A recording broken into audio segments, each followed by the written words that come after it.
Bismillahirrahmanirrahim. Assalamualaikum warahmatullahi wabarakatuh. Alhamdulillahilladzi an'amana bi ni'matil iman wal islam. Wa nusalli wa nusallim ala khairil anam Sayyidina Muhammadin wa ala alihi wa sahbihi ajmain, amma ba'du. Puji beserta syukur marilah kita panjatkan kepada Allah Subhanahu wa Ta'ala yang telah memberikan beribu-ribu nikmat. Tidak lupa salawat dan salam tercurahkan kepada Nabi Muhammad SAW, keluarganya beserta sahabat. Semoga kita semuanya mendapatkan syafaatnya dan mendapat petunjuk hingga hari kiamat nanti. Marilah kita senantiasa bersolawat serta mengucapkan salam kepada junjungan kita Nabi Muhammad SAW. Allahumma sholli ala Sayyidina Muhammad wa ala ali Sayyidina Muhammad. Doa dan harapan saya, semoga saudaraku semuanya selalu diberikan kesehatan, dilapangkan rezekinya, dan diampuni dosa-dosanya, juga dipanjangkan umurnya. Amin ya robbal alamin. Sahabat rahasia kolbu rahimakumullah. Dosa adalah merupakan suatu perbuatan yang melanggar hukum yang telah ditetapkan oleh Allah Subhanahu wa Ta'ala dan juga agama. Di dalam ajaran setiap agama, melakukan perbuatan ini termasuk yang harus dihindari agar kita mendapatkan keberkahan dalam menjalani hidup. Di dalam menjalankan kehidupan di dunia ini, setiap manusia tidak akan pernah luput dari dosa. Namun sebaik-baiknya orang yang melakukan dosa adalah mereka yang mau bertaubat kepada Allah dan berjanji tidak akan mengulangi kesalahan tersebut. Bagi seorang muslim, ketika kita melakukan dosa, maka yang harus dilakukan adalah segera bertaubat kepada Allah Subhanahu wa Ta'ala dan menggantinya dengan amal kebaikan. Pada dasarnya Allah Subhanahu wa Ta'ala akan mengampuni setiap dosa hambanya jika mau bertaubat meminta ampun kepada Tuhannya.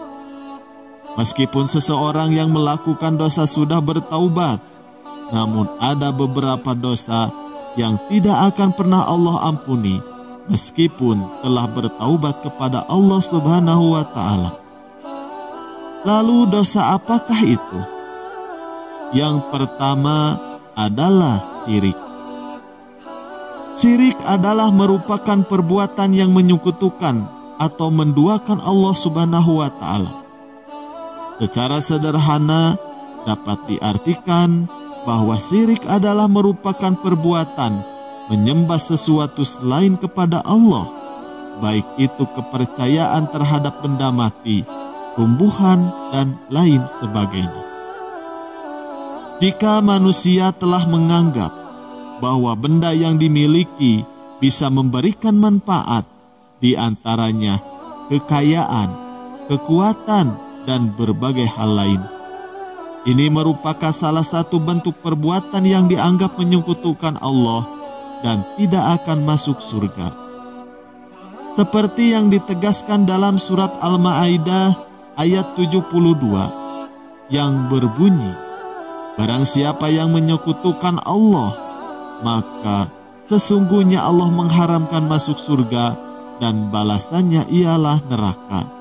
Quran surat Al-Ma'idah ayat 72. Allah Subhanahu wa Ta'ala tidak akan pernah mengampuni dosa orang yang melakukan syirik, kecuali ia kembali mengucapkan 2 kalimat syahadat, baru Allah Subhanahu wa Ta'ala akan mengampuni dosa orang yang syirik tersebut. Yang kedua adalah sihir. Melakukan perbuatan atau praktek sihir merupakan dosa yang besar. Ini juga termasuk dalam bagian syirik. Bahkan perilaku ini bisa membuat pelakunya terjerumus kepada kesyirikan kepada Allah Subhanahu wa Ta'ala. Beberapa contoh praktek sihir diantaranya adalah pelet, pasang susuk, dan lain-lain dengan tujuan untuk mendapatkan jodoh. Kemudian dimudahkan agar dagangan laris, keinginan tercapai, atau juga mencelakai orang dengan santet. Pelaku yang mempraktekkan sihir tidak akan masuk surga. Hal ini ditegaskan oleh hadis riwayat Ahmad yang berbunyi, ada 3 golongan yang tidak akan masuk surga: orang yang senantiasa minum miras, pemutus kekerabatan, dan orang-orang yang membenarkan sihir. Hadis riwayat Ahmad. Allah tidak akan mengampuni dosa orang yang melakukan praktek sihir, karena dianggap telah menyekutukan Allah Subhanahu wa Ta'ala. Walaupun demikian, Allah akan mengampuni pelaku praktek ini jika kembali mengucapkan 2 kalimat syahadat. Yang ketiga, memakan harta anak yatim.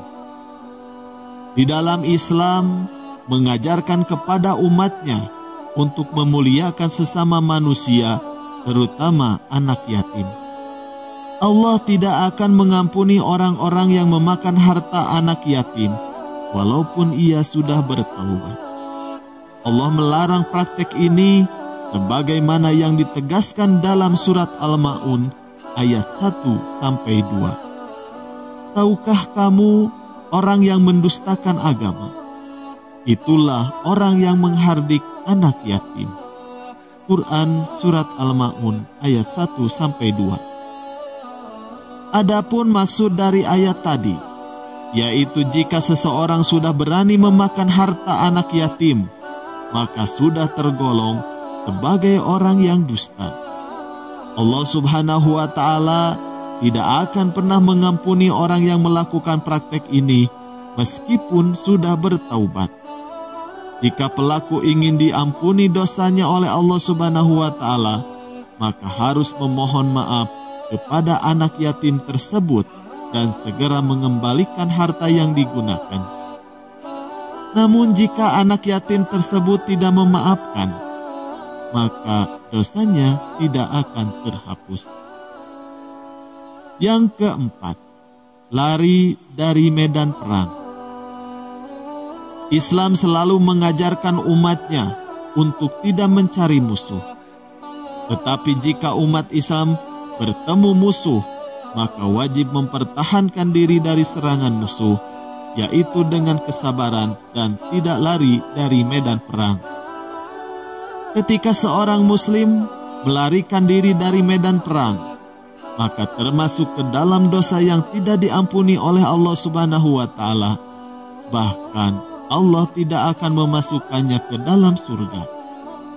Rasulullah Shallallahu Alaihi Wasallam dalam sejarah Islam pernah menunggu arahan dari Allah Subhanahu wa Ta'ala terkait beberapa orang yang melarikan diri dari perang.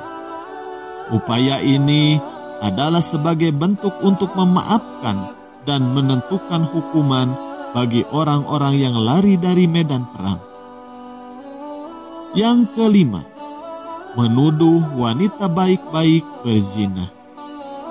Jika ada seseorang menuduh wanita berzina tanpa bukti dan juga alasan yang meyakinkan, hal ini termasuk perbuatan dosa yang tidak akan diampuni oleh Allah Subhanahu wa Ta'ala. Adapun bukti yang dimaksud yaitu menghadirkan 4 orang saksi yang laki-laki yang menyaksikan perbuatan perzinahan tersebut secara langsung. Dan bagi orang yang menuduh seorang wanita berzina tanpa bukti yang jelas, maka hendaknya memohon maaf kepada wanita tersebut. Apabila dimaafkan, maka boleh meminta ampun kepada Allah Subhanahu wa Ta'ala. Jika wanita tersebut tidak memaafkan, maka dosanya tidak akan terhapus dan Allah Subhanahu wa Ta'ala pun tidak akan mengampuninya. Yang keenam, membunuh nabi utusan Allah. Nabi adalah seorang utusan Allah Subhanahu wa Ta'ala yang ditugaskan untuk menyampaikan risalah kepada umat manusia. Jikalau ada seseorang yang membunuh Nabi utusan Allah, maka dosanya tidak akan diampuni. Wallahu a'lam bishawab. Demikian 6 dosa yang tidak akan diampuni oleh Allah Subhanahu wa Ta'ala meskipun sudah bertaubat yang bisa kami sampaikan. Semoga bermanfaat. Wabillahi taufiq wal hidayah. Wassalamualaikum warahmatullahi wabarakatuh.